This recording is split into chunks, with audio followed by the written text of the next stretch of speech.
Section 27 title है examination of application. इस section में बेसिकली ट्रेडमार्क की रजिस्ट्रेशन का थर्ड प्रोसेस जो है वो थर्ड स्टेज डिस्कस किया गया है, क्योंकि जब भी आप लोगों ने ट्रेडमार्क की रजिस्ट्रेशन के लिए अप्लाई करना है तो सबसे पहला स्टेप जो आपने फॉलो करना होता है रजिस्ट्रेशन पर्पज़ के लिए, वो है TM55 की application. In search name application आपने डालनी होती है, ये चेक करने के लिए कि जो ट्रेडमार्क आप रजिस्टर करना चाहते हो क्या उससे पहले मार्केट में उससे मिलता जुलता कोई ऑलरेडी ट्रेडमार्क तो नहीं रजिस्टर्ड। और सेकंड नंबर पे फिर आपने ट्रेडमार्क की रजिस्ट्रेशन के लिए दरख्वास्त देनी होती है सेक्शन 22 के तहत। और जब आप ये दरख्वास्त दे देते हो तो थर्ड प्रोसेस जो आपकी इस रजिस्ट्रेशन के प्रोसेस पे फ़ॉलो किया जाता है वो होता है आपकी एप्लीकेशन की एग्जामिनेशन, जो कि रजिस्ट्रार की तरफ से की जाती है इस पर्पज़ के लिए कि वो आपकी दरख्वास्त को एक्सेप्ट करे या रिजेक्ट करे। अब जब वो एग्जामिन कर रहा होता है आपकी दरख्वास्त को, तो उस टाइम रजिस्ट्रार के ऊपर दो ऑब्लिगेशन है जो कि सेक्शन 27 के सब सेक्शन 1 एंड 2 में कवर की गई हैं। सो सबसेक्शन 1 में जो फर्स्ट ऑब्लिगेशन है ड्यूरिंग एग्जामिनेशन प्रोसेस रजिस्ट्रार पे, वो ये है कि जैसे ही दरख्वास्त दी जाती है ट्रेडमार्क की रजिस्ट्रेशन के लिए,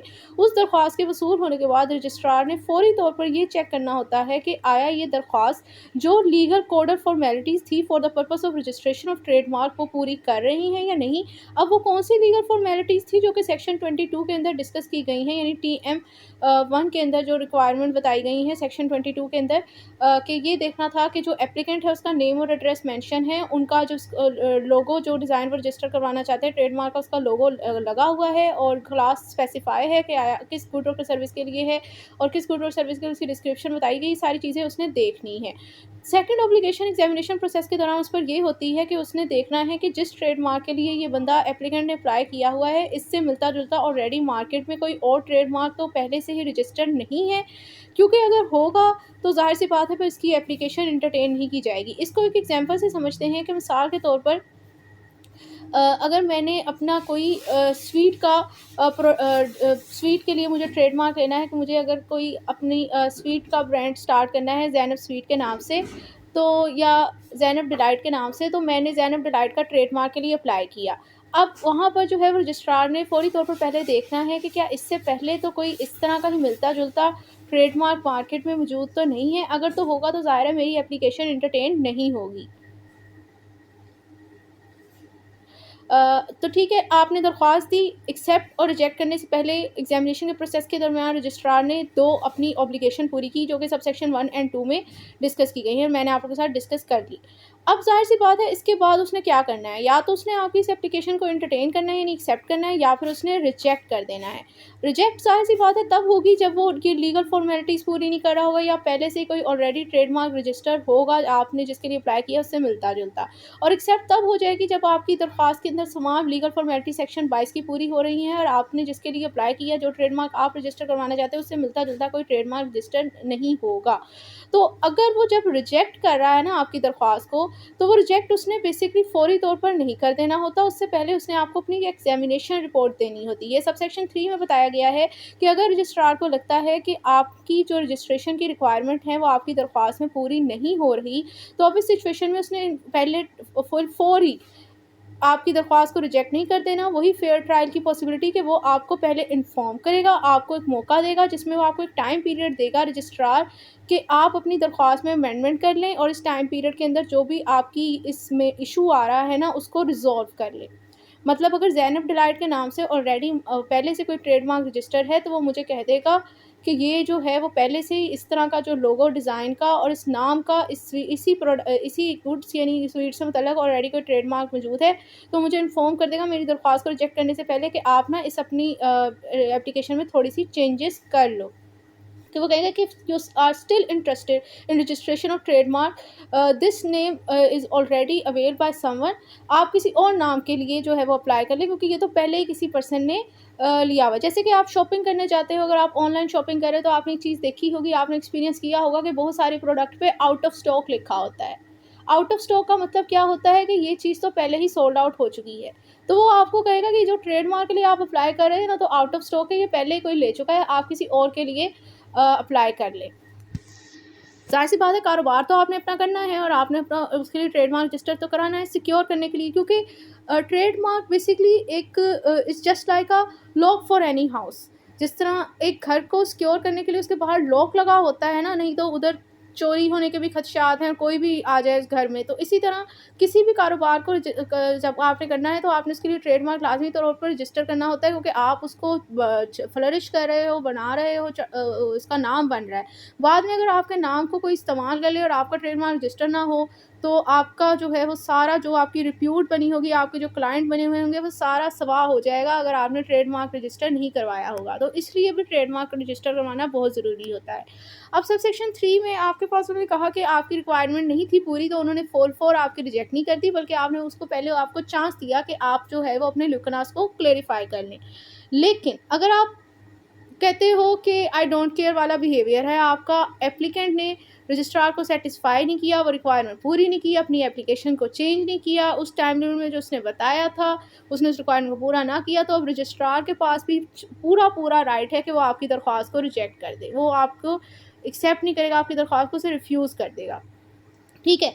अब सबसेक्शन 5 में बताया गया था कि एग्जामिनेशन के बाद, जैसे मैंने कहा, 2 प्रोसेस थे, या तो वो रिजेक्ट करेंगे या तो एक्सेप्ट करेंगे। रिजेक्ट करने से पहले उन्होंने आपको एक नोटिस देना था, और अगर आपने उस नोटिस की कंप्लायंस नहीं करनी थी तब वो रिजेक्ट कर रहे हैं। सबसेक्शन 5 में ये है कि अगर आपकी जो भी एप्लीकेशन की ट्रेडमार्क रजिस्ट्रेशन के लिए जो रिक्वायरमेंट थी कानूनी तौर पर सेक्शन 22 में वो पूरी कर रही थी आपकी दरख्वास्त, तो अब इस सिचुएशन में वो आपकी एप्लीकेशन को एक्सेप्ट कर लेगा रजिस्ट्रार। अब ये एक्सेप्टेंस 2 तरह से हो सकती है। Number 1 absolutely, number 2 conditional base या लिमिटेशन बेस, जो उसे बेहतर लगेगी। एब्सोल्यूट और कंडीशनल में क्या फ़र्क है? एब्सोल्यूट ये कि जिस तरह आपने अपनी दरख्वास्त दी थी जिस गुड और सर्विसेज के लिए, वो उसने एज इट इज़ ही एक्सेप्ट कर ली बगैर किसी चेंजेस के। कंडीशन और लिमिटेशन के साथ ये कि उसने आपकी इस दरख्वास्त के अंदर किसी तरह से जो है ना वो चेंजेस कंडीशंस वगैरह लगा दी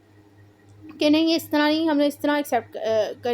करनी है। अगर आप इन कंडीशन को मुत्तफ़िक हो तब हम आपका ट्रेडमार्क रजिस्टर करेंगे, आपकी एप्लीकेशन को एक्सेप्ट करेंगे। लेट्स सपोज़ अगर मैंने ज़ैनब डिलाइट की ट्रेडमार्क के लिए अप्लाई किया हुआ था, और मैंने कहा कि ये हर तरह का बंदा जो है वो ये स्वीट जो है वो ट्राई कर सकता है, आया बेशक वो डायबिटिक पेशेंट हो, आया बेशक वो डायबिटिक पेशेंट हो, हार्ट पेशेंट हो, किसी तरह की भी उसे कोई बीमारी हो, या किसी को लैक्टोज़ एलर्जी हो, मैंने कहा कि या किसी को पीनट एलर्जी हो, क्योंकि मेजॉरिटी जो है वो आजकल लोगों को ना, किसी को जो है वो चिकनाई से मसला होता है, नहीं उन्हें लैक्टोज़ एलर्जी होती है, किसी को जो है वो पीनट एलर्जी होती है, और किसी को जो है वो मिल्क से एलर्जी होती है। मतलब डिफरेंट तरह की एलर्जीज़ लोगों को होती हैं, इसलिए आप देख सकते हो वो जो मेजॉरिटी प्रोडक्ट्स के ऊपर लिखा होता है एलर्जन फ्री।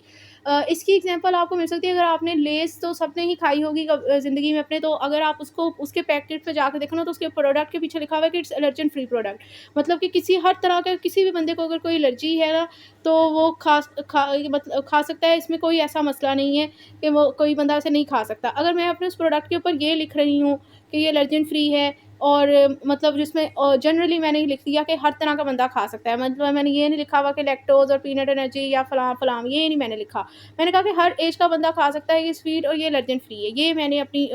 उस पे लिख दिया। अब उन्होंने ये कह दिया कि नहीं, ये हर एज का बंदा नहीं खा सकता, एलर्जन फ्री वाली उन्होंने मेरी एक्सेप्ट कर ली, लेकिन ये कंडीशन कि हर एज का बंदा ये खा सकता है या हर पेशेंट खा सकता है, उसके ऊपर उन्होंने कंडीशन लगा दी कि ये नहीं हम लोग मानेंगे। तो अगर उन्होंने इस तरह की कोई कंडीशन लगा दी है, तो फिर वो इस तरह कंडीशन के साथ एक्सेप्ट होगी। अब नेक्स्ट उसमें ये है कि अगर सबसेक्शन 6 ये कहता है कि अगर वो आपकी दरख्वास्त को रिफ्यूज़ कर रहे हैं, या कंडीशन की यानी कि सिरे से ही रिफ्यूज़ ही कर दिया, या फिर कंडीशन की बेस पर एक्सेप्ट हो रही है आपकी दरख्वास्त, तो अब इस सिचुएशन में रजिस्ट्रार के ऊपर ये ऑब्लिगेशन है, क्योंकि यहाँ पर शेल का वर्ड है, इस पर मैंडेटरी है कि उसने रीज़न रिटन फॉर्म के अंदर अब ये रिफ्यूज़ल भी करनी है, कंडीशनल एक्सेप्टेंस करनी, प्लस रीज़न और एविडेंस देने के किन बेस के ऊपर उसका ये लॉजिक हो इस डिसीजन के ऊपर पहुँचा। अगर वो कह रहा था ना कि मैं ये नहीं मानता कि हर एज का बंदा ये जो स्वीट है आपकी, डेज़र्ट आपके, ये खा सकता है ज़ैनब डिलाइट के, तो उसमें उसने ये मेंशन करना है कि आपने जो इसमें जो केमिकल्स वगैरह इस्तेमाल किए हुए हैं, वो ये फ़लाँ एज का बंदा नहीं खा सकता, और ये जो टेंडर एज के, स्मॉल एज के किड हैं वो नहीं खा सकते, क्योंकि उनके लिए ये ठीक नहीं है। क्योंकि लेट्स सपोज़ अगर आपने कोई प्रिजर्वेटिव फूड्स में केमिकल्स में लाइक कलर वगैरह यूज़ किए हुए हैं और वो उनके लिए डेंजरस हैं, तो अगर वो इस तरह का लिख देते हैं कि ये चीज़ें ये नहीं खा सकते, या वो एक्स्ट्रा स्वीट है उनके लिए, तो वो उसका रीज़न बाकायदा लिखेंगे। ठीक है। अब नेक्स्ट आ जाता है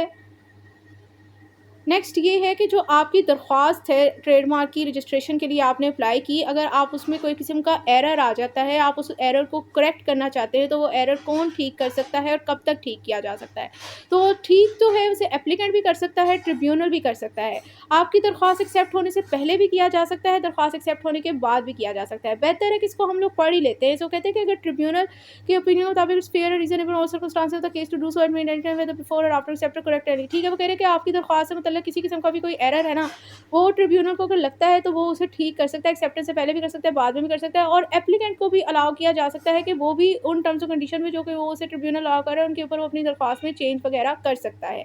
लेकिन ये जो चेंजेस हैं उस दरख्वास्त के अंदर वो 2 स्टेजेस पे नहीं हो सकते। नंबर 1 तो ये कि अगर जो आप ये करेक्शन करना चाह रहे हैं अपनी एप्लीकेशन में, वो इस नेचर की है कि इसके नतीजे में जो आपने ट्रेडमार्क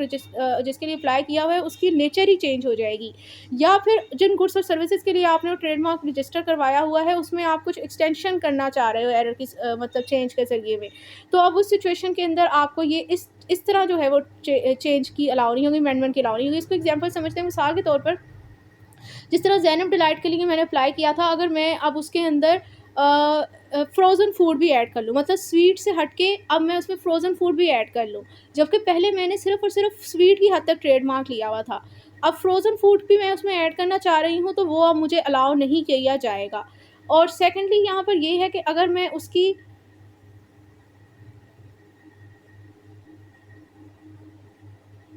नहीं, फ्रोज़न फूड का तो मुझे अलाउ किया जा सकता है, क्योंकि एक तरह से देखा जाए तो वो मेरी टाइप जो है वो फूड ही रह रही है ना, क्लास मेरी चेंज नहीं हो रही। अगर मैं इसके साथ जो है वो कोई गारमेंट का काम भी इसी ट्रेडमार्क के ऊपर लेना चाहूँ ना, तो ये मुझे अलाउ नहीं होगा। और सेकंडली यहाँ पर ये है कि अगर मैं उसका आइडेंटिटी ही उसका मतलब पहले वो उस पर जो है वो केक बना हुआ था, अब जो है वो मैं उस पर केक प्लस आइसक्रीम का लोगो बना दूँ, मतलब उसकी नेचर ही चेंज हो रही हो, तो अब मैं उस ट्रेडमार्क को एक दफ़ा रजिस्टर करा के उसको चेंज नहीं करा सकती, ठीक है? अब नेक्स्ट आ जाता है सेकंड लास्ट प्रोविज़ो ये है कि अगर आपकी एप्लीकेशन जो है वो जर्नल के अंदर एडवर्टाइज़ हो गई, वैसे भी आपकी जब एक दफ़ा ट्रेडमार्क की एप्लीकेशन एक्सेप्ट हो जाती है ना, तो वो जो उनका जर्नल है उसके अंदर वो पब्लिश हो जाती है कि अगर किसी बंदे को ऑब्जेक्शन है इससे, तो वो इसको रेज़ कर दे। तो कह रही है कि अगर आपकी दरख्वास्त जो है ना वो जर्नल के अंदर ऑलरेडी पब्लिश हो चुकी है और उसके बाद अगर उसमें आप किसी किस्म की कोई करेक्शन करते हो उस एप्लीकेशन के अंदर, तो वो करेक्शन भी, ये अमेंडमेंट भी जो है वो अब जर्नल के अंदर पब्लिश होंगी, ठीक है? ये हमारे पास था सेक्शन 27,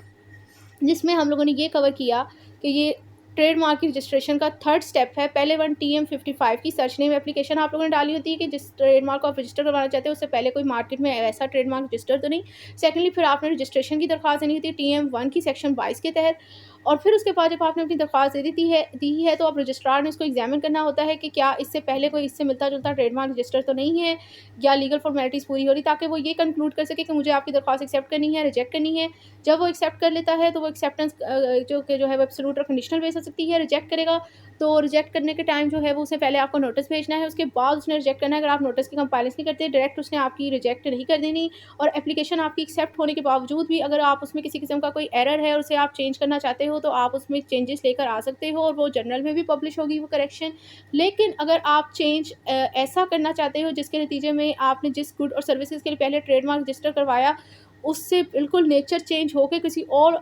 दूसरे गुड्स और सर्विसेज को ऐड करना चाह रहे हो, इस तरह का चेंज करना चाह रहे हो, यानी कि पहले मेरी स्वीट थी, अब उसमें मैं गारमेंट का भी उसी ट्रेडमार्क के ऊपर इस्तेमाल करना चाह रही, तो वो इस तरह का चेंज अलाउ नहीं होगा। और जिससे आपकी ट्रेडमार्क की नेचर ही बदल जाए, मतलब उसका लोगो डिज़ाइन ही बदल जाए, इस तरह का आप कोई चेंज करना चाह रहे हो, तो वो भी आप चेंज आपको अलाउ नहीं है ट्रेडमार्क की रजिस्ट्रेशन के बाद, एप्लीकेशन की एक्सेप्टेंस के बाद। सो ये हमारे पास सेक्शन 27 था। नेक्स्ट वीडियो में इंशाल्लाह नेक्स्ट सेक्शन को कवर करेंगे। तब तक के लिए अल्लाह हाफ़िज़।